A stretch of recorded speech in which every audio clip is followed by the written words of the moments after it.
No, realmente no es posible. Claro, todos los que amamos el fútbol queremos ver pronto algún partido. En mi caso te cuento que yo no aguanto mucho ver partidos viejos. Hay gente que los ve, pero a mí me cuesta mucho sabiendo el resultado y cómo fue el partido. En general no me gusta mucho. Salvo que sean partidos muy viejos, ¿no? Pero si no, los de los últimos 30 años o menos, no. Y creo que no están dadas las condiciones. Es más, te voy a decir algo. Creo que la situación actual en la Argentina, por lo menos, si hablamos de Argentina, hace que el fútbol cada vez tenga perspectiva de empezar más tarde. ¿Por qué? Porque si la pandemia continúa y la curva se achata, se aplana, y entonces se tira para adelante la cuarentena para que se aplane y haya más tiempo para que el sistema pueda recibir a los infectados, entonces en ese caso el fútbol va a empezar todavía más tarde, porque se necesita más tiempo de la cuarentena. Así que lo veo realmente complicado. En todo el mundo está complicado porque, bueno, esta es una pandemia, esto ocurre en todas partes. Lo que parece ser es que Alemania, que siempre tiene un sistema de salud mejor, más ordenado y que fue muy previsor como país ante esto, parece que sí, comienza la Bundesliga ahora en mayo. Pero es uno de los pocos casos. Se puede haber algún país nórdico, no sé, Noruega o Suecia, pero salvo esos casos o el de Alemania, todo indica que en el resto del mundo vamos a tener que esperar y vamos a vivir una situación rarísima, porque yo no recuerdo, sinceramente, tantos meses sin fútbol desde que el fútbol existe, o por lo menos se juega profesionalmente, ¿no? No lo recuerdo, creo que no hay ningún caso igual. Va a ser muy complicado, va a ser muy complicado porque, bueno, hay determinados ingresos que responden a determinadas circunstancias, y sin el público en las canchas va a ser muy difícil. Yo pienso, por ejemplo, en el tema marketing, en el tema de la venta de entradas, que es muy importante. El tema de la televisión puede llegar a salvar, porque si se juega sin público en las canchas puede llegar a salvar. Pero si no hay partidos, aunque sea sin público, la situación va a ser imposible. Muchos de los equipos de Nacional B para arriba, o Primera B, Metropolitana, y algunos torneos regionales muy fuertes, se pueden sostener si está la televisión atrás. Ahora, si no se juega, es prácticamente imposible. Creo que vamos marchando hacia una situación complicada desde el punto de vista salarial. Es decir, el fútbol profesional, que no es del más alto nivel, va a tener muy serios problemas. El de más alto nivel, no creo, no sé, porque, por ejemplo, en la primera división, el arreglo que parece haber es que la televisión adelanta el dinero, pero claro, porque a la televisión le conviene que cuando termine el contrato se pueda renegociar con el mismo canal. Entonces puede negociar eso. Bueno, yo te adelanto el dinero, pero después a la hora de terminar el contrato, otra vez me contratan a mí. Decía, eso puede ser. Ahora, los clubes más chicos tienen la dificultad de que viven un poco de los ingresos de cuando va el público, porque si no hay tanta televisión es realmente complicado. Entonces ahí sí, no sé bien qué va a pasar. Es realmente complicado, es una situación nueva y creo que lo que hace falta es mucha creatividad de las partes, ¿no? Porque el jugador reclama muchas veces el salario, el club no está muchas veces en condiciones de pagarlo. Yo soy muy crítico, te cuento, con los clubes más grandes, porque los clubes más grandes no tienen excusa para no poder pagar. Los clubes más grandes recibieron ingresos extraordinarios en los últimos 20 años o 15 años, ingresos como nunca pensaron. Vos pensás que existe el marketing, existe el merchandising, existe la publicidad estática los días de partido, existe la publicidad en las camisetas, existe la indumentaria que auspicia, existe el dinero de la televisión, existe la venta de entradas, existe la venta de jugadores al exterior, existe la plata que cobran todos aquellos que juegan torneos internacionales, porque vos jugás Copa Libertadores o Copa Sudamericana, que ahora hasta el puesto más o menos, para ir a la Sudamericana hasta el puesto 11 entran todos, los de primera división, 10, 11, de 25, 26, o sea que entra casi la mitad. Y todos esos clubes cobran ingresos cada vez que pasan una ronda. Entonces, ¿cuántos ingresos hay? ¿Cómo puede ser que esos clubes no tengan para pagarle a los jugadores? Ahora, distinta es la situación que vos me planteás, clubes regionales o clubes más chicos.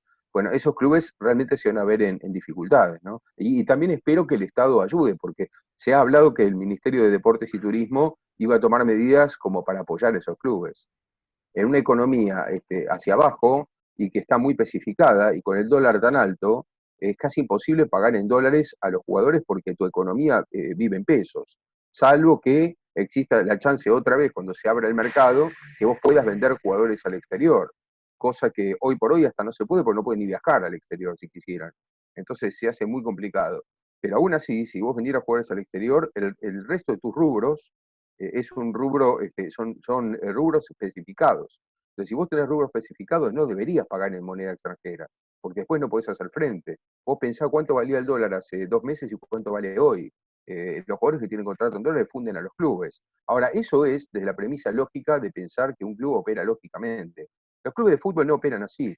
Ese es el gran problema que hay, que los clubes de fútbol en la Argentina, históricamente, esta es una variable histórica, desde siempre, de que existe el profesionalismo, gastaron mucho más de lo que podían gastar.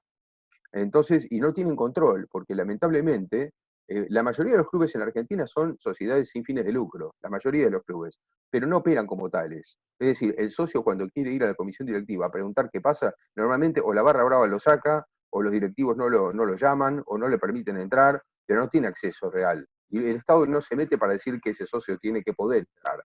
Entonces, el gran problema que hay es que ese descontrol, que por falta de control estatal y del socio, hace que los dirigentes gasten fortunas en lo que no pueden gastar. Entonces, cuando nos planteamos qué va a pasar a futuro, lo lógico sería pensar que vamos a una economía especificada y que probablemente el fútbol argentino pierda calidad en ese punto.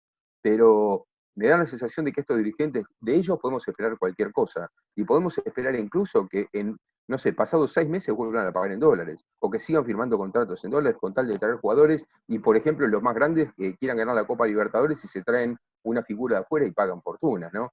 Ese es el gran problema de siempre del fútbol argentino. Yo creo que los clubes grandes van a subsistir porque los clubes grandes siempre tienen algún tipo de vínculo político, ¿no? O sea, por un lado el vínculo político está. Vos fijate que no es casual que desde que asumió Alberto Fernández todos los clubes postularan directamente volver a la AFA y abandonar la Superliga. La Superliga existió durante el macrismo porque fue funcional al macrismo. Terminó el macrismo y vuelven todos al redil de la AFA, buscando cada vez más partidos televisados para sacar más dinero, que es otra constante en el fútbol argentino. Entonces, yo creo que los clubes grandes siempre se van a salvar porque nadie, vos imaginate que cuando Racing estuvo a punto de quebrar en 2001, nadie quería poner el gancho al quiebre. ¿Qué persona iba a firmar el quiebre de Racing? ¿Quién se iba a hacer cargo de eso? Nadie lo quiso hacer. Entonces, al final, el Estado terminó salvándolo y Racing no quebró. San Lorenzo más o menos le pasó lo mismo en la época de ISL, con Miele.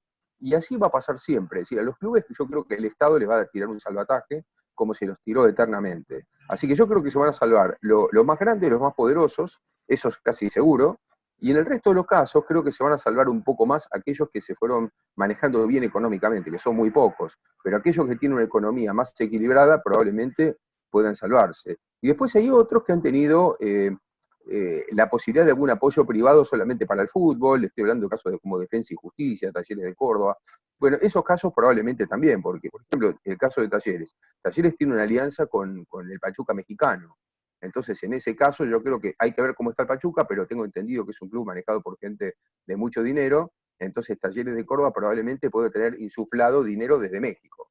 Entonces, en ese caso puede ser que se salve. Defensa y Justicia creo que también, porque tiene un grupo atrás que lo maneja. Ahora, después creo que salvo esos casos, los demás serán casos de clubes o grandes y poderosos, o que se manejaron bien económicamente, o que tengan un anclaje político. Y cuando digo esto, doy un ejemplo que es el claro de este tiempo, que es el de Lanús.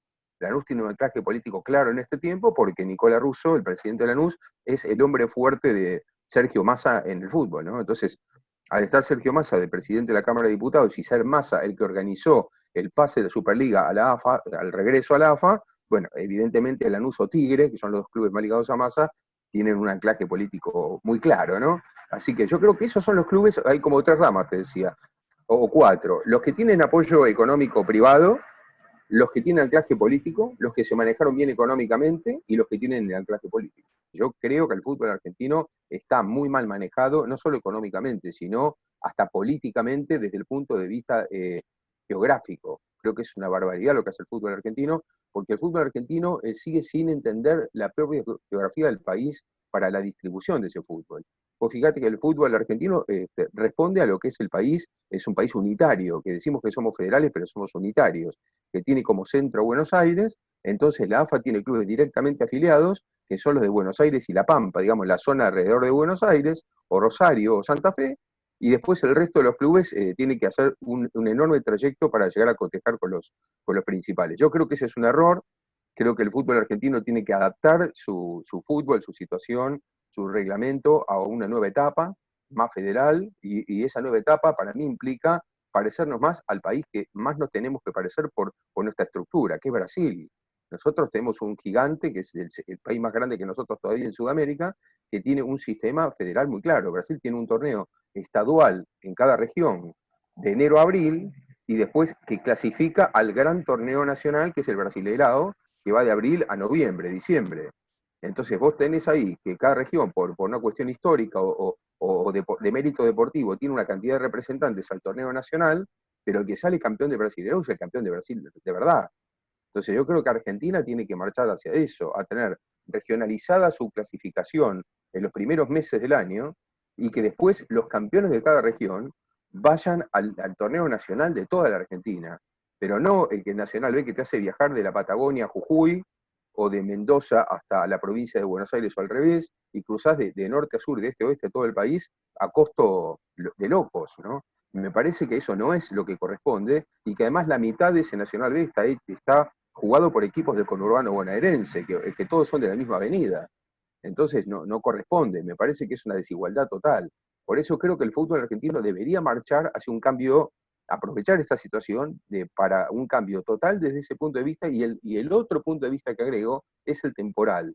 Es una condición ideal ahora que no se juega, si es que se prolonga la pandemia, que el fútbol argentino, aprovechando eso, ya que la Superliga terminó en marzo, empezar a jugar de septiembre a diciembre una copa, que iba a ser la Copa de la Superliga, llámela como quieran ahora, que la Superliga seguramente morirá, llamémosla, no sé, la Copa de la AFA, y que los campeonatos vuelvan a jugarse de marzo a noviembre, o de febrero a noviembre.